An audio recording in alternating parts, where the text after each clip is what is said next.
मान तालुक्यामध्ये 105 गावं आणि 96 ग्रामपंचायती. यामध्ये दहिवडी, म्हसवड, पळशी, मार्डी, बिदाल यासारखी मोठी गावं सुद्धा मोठ्या प्रमाणात आहेत.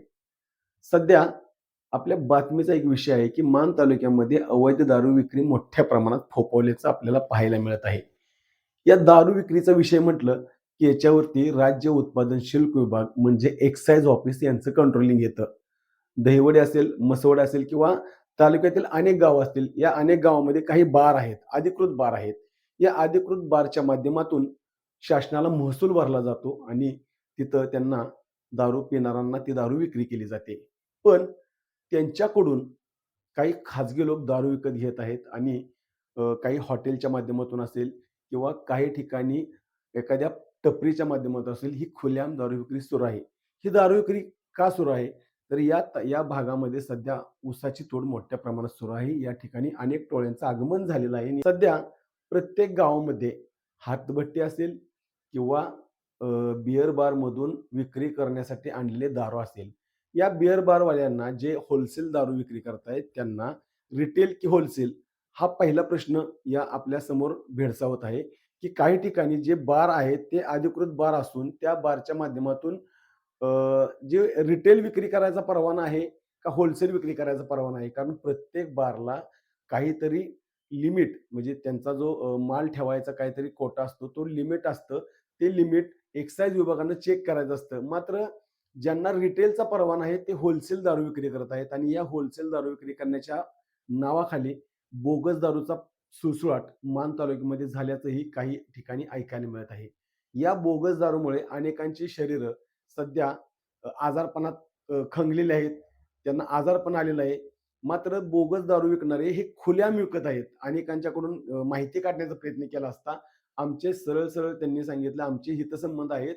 आम्हाला कोणीही काही करू शकत नाही." अशा पद्धतीनं मध्यंतरीच्या काळात दहिवडी असेल, म्हसवड असेल या ठिकाणच्या पोलीस डिपार्टमेंटनं अवैध दारू विक्रीवरती आळा घातला होता. मात्र ज्यांनी आळा घालणं गरजेचं आहे, तो राज्य उत्पादन शुल्क विभाग सध्या गांधारीच्या भूमिकेत आहे. त्यांच्या डोळ्यावरची झापड तर जात नाहीये किंवा त्यांच्या डोळ्यावरती काहीतरी पट्टी बांधलेली आहे. कारण सातारमध्ये बसून या सगळ्या गोष्टींचा आढावा घेतला जातोय किंवा पेट्रोलिंगच्या नावाखाली जर या गाड्या इकडं आल्या, तर ही गाडी त्या ठिकाणी कारवाई करायला जायच्या अगोदर किंवा एखाद्या ठिकाणी पाहणी करायला जायच्या अगोदर त्यांना निरोप जातो आणि त्यांना निरोप गेल्यानंतर तिथं सगळं आलबेल असतं. आणि ज्या अवैध गोष्टी होत आहेत, त्या रोखणं आवश्यक आहे.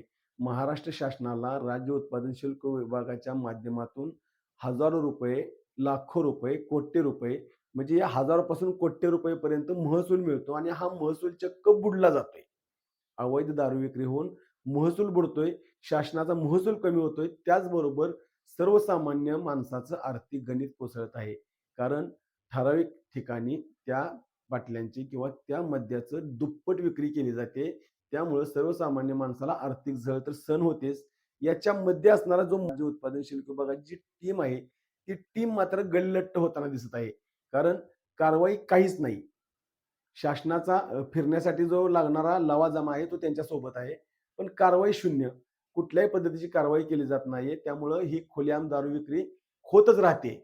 यावरती कधी बंधन येणार किंवा यावरती राज्य उत्पादन शुल्क विभाग काय भूमिका घेणार हे पाहणं सध्या गरजेचं आहे. मान तालुक्यात अनेक ठिकाणी, निर्जन ठिकाणी ज्या पान टपऱ्याच्या नावाखाली टपऱ्या टाकलेल्या आहेत, त्याचबरोबर जी हॉटेल आहेत, ती हॉटेलं जेवणासाठी नसून या दारू विक्रीसाठी असल्याचं आपल्याला पाहायला मिळत आहे.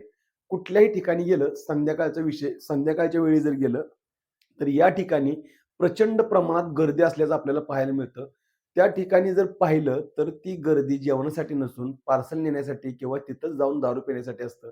यामुळं एक्साईज विभागानं जेव्हा त्यांची टीम जेव्हा पाहणी करायला येते, तेव्हा ते भर दुपारी किंवा ज्यावेळेला गर्दी नसते, अशा वेळी येते.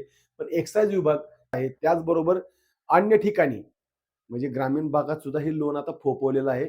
पूर्वी हे लोन काही कमी प्रमाणात होतं. मात्र आता सध्या हे लोन वाढत गेलेलं असून या ठिकाणी जर पाहणी केली, तर त्यांना बनावट दारू असेल, जे म्हसवड हा भाग आहे, त्या म्हसवडच्या भागाच्या आसपास सांगली जिल्हा, सोलापूर जिल्हा या जिल्ह्याच्या हद्दी जवळ असून या ठिकाणावरून सुद्धा काही बोगस दारू इथं येत असल्याची माहिती आहे. मात्र या ठिकाणची ही जी बोगस दारू आहे ती रोखण्याचं काम उत्पादन शुल्क विभाग याकडे डोंकूनही बघायला तयार नाहीये. त्यामुळं राज्य उत्पादन शुल्क विभाग याकडे लक्ष देणार का?